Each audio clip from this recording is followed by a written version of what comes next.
अस्सलाम वालेकुम और ख़ुश आमदीद व्यूवर्स, आपको पब्लिक हेल्थ के लेक्चर सीरीज़ में। आज के पब्लिक हेल्थ लेक्चर सीरीज़ में जो टॉपिक हम कवर करेंगे उस टॉपिक का नाम है हेल्थ केयर फाइनेंसिंग मॉडल।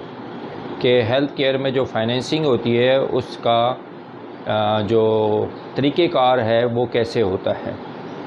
और ये health care financing model all over the world, पूरी दुनिया में इसी सिस्टम के तहत, इसी मॉडल के तहत जो है ना हेल्थ केयर फाइनेंसिंग जो है ना पूरी हेल्थ केयर सिस्टम के अंदर होती है।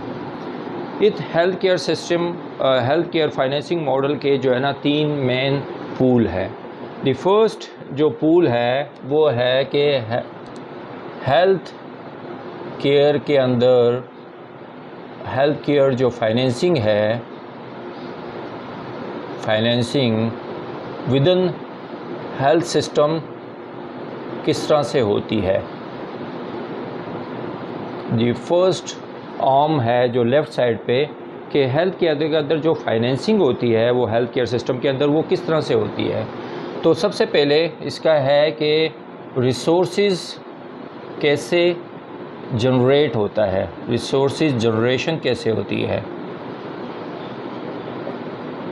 रिसोर्सेज जनरेशन कैसे होती है। तो रिसोर्सेज जनरेशन के 3 मैकेनिज़्म है और उसका फर्स्ट, इसको याद रखने के लिए CPP से याद रखें। C से collection of revenue, collection of revenue, ठीक है ना। अब रेवेन्यू हेल्थ के लिए रेवेन्यू कहाँ से आएगी, तो डेफिनेटली इसके बहुत से मैकेनिज़्म हैं, लेकिन 2-3 मिसाल टैक्सेस के ज़रिए से आ सकती है, चैरिटी के ज़रिए से हो सकती है, और तीसरा जो है ना फंड्स के ज़रिए से हो सकती है। तो फर्स्ट आपने रिसोर्स जनरेशन के अंदर सबसे पहले आपने कलेक्शन करना है, रेवेन्यू कलेक्ट करना है। फिर जब रेवेन्यू कलेक्ट हो जाता है तो डेफिनेटली इसको हम कहेंगे पूलिंग। एक पी से बनेगा पूलिंग। पूलिंग का मतलब है डिस्ट्रीब्यूट कर देना, सही है ना, डिस्ट्रीब्यूशन करना टू डिफरेंट डिपार्टमेंट, सही है।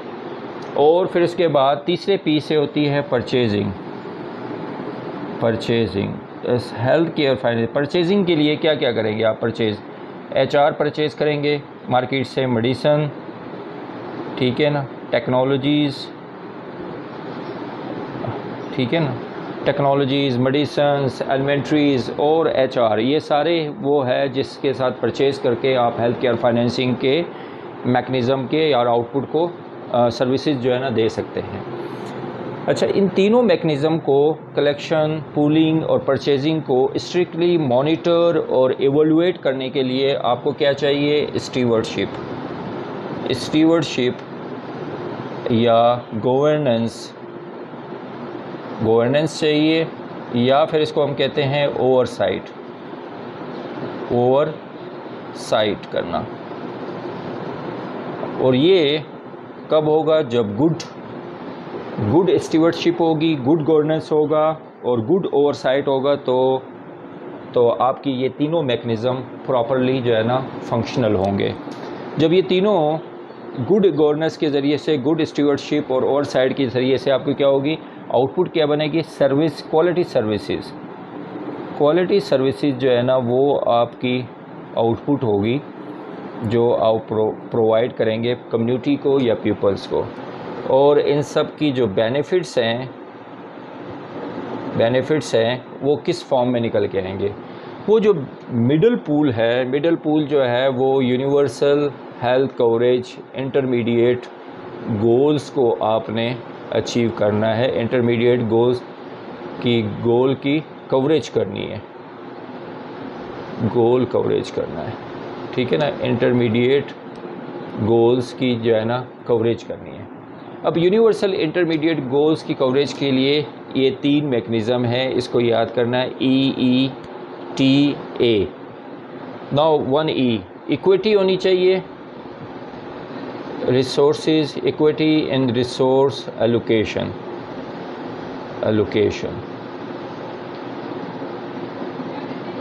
अब इक्विटी क्या है? इक्विटी ये है कि लोगों की या कम्युनिटी की नीड्स के हिसाब से आपने रिसोर्सेज एलोकेट करना है। किसी कम्युनिटी में जो अगर सपोज़ 75% पेशेंट ऐसे आ रहे हैं डायरिया, डायसेंट्री वगैरह के, और 25% वहाँ पर जो है ना कम्प्लेक्स केसेस है, तो आपने रिसोर्सेज ज़्यादा एलोकेट करनी है उस कम्युनिटी के नीड के हिसाब से। वहाँ पर प्रिवेंशन पे, ORS पे, ORT पे, इन चीज़ों पे रिसोर्सेज ज़्यादा एलोकेट करनी है, क्योंकि इस कम्युनिटी की नीड प्रिवेंशन और हेल्थ प्रमोशन की ज़्यादा नीड है as compare of complex disease के। अच्छा, सेकंड जो है ना ET इज़ अ एफिशिएंसी। आपने इंटरमीडिएट गोल में एफिशिएंसी को ज़्यादा मेंटेन करना है to during the process. Efficiency को मेंटेन करने के लिए आपने कॉस्ट एफिशिएंट जो है ना वो इंटरवेंशन को अडॉप्ट करना है, स्ट्रेटजीज़ अपनानी है, और कोई भी मेडिसन या ड्रग्स हो गया या वैक्सीन हो गई, जो भी कॉस्ट एफिशिएंट है और कॉस्ट इफ़ेक्टिव है, उसको आपने अडॉप्ट करना है जिससे मैक्सिमम आउटपुट मिल सके, मिनिमम रिसोर्सेज यूटिलाइज हो और मैक्सिमम आउटपुट निकले। And the last A is a TA, transparency.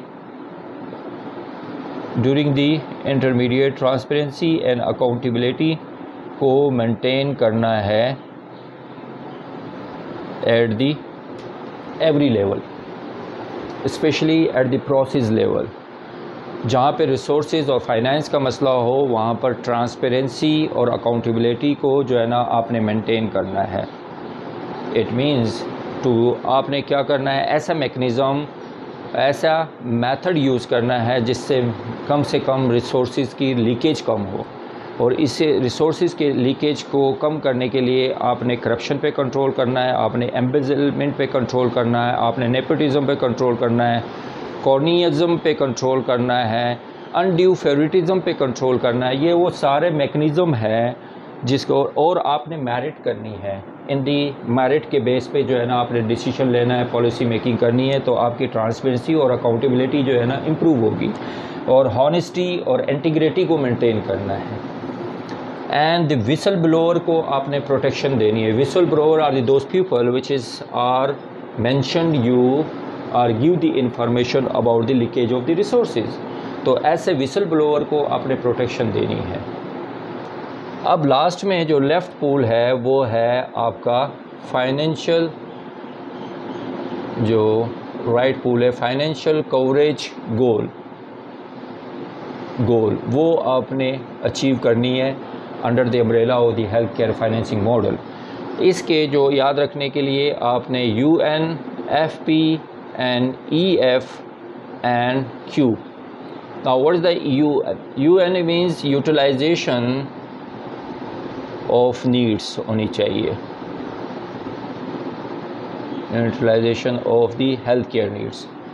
अगर कोई हेल्थ केयर सर्विसेज अगर आपको फ्री ऑफ कॉस्ट किसी कम्युनिटी को या किसी इंडिविजुअल्स को प्रोवाइड करनी है, तो उसको फुली यूटिलाइज़ भी करें।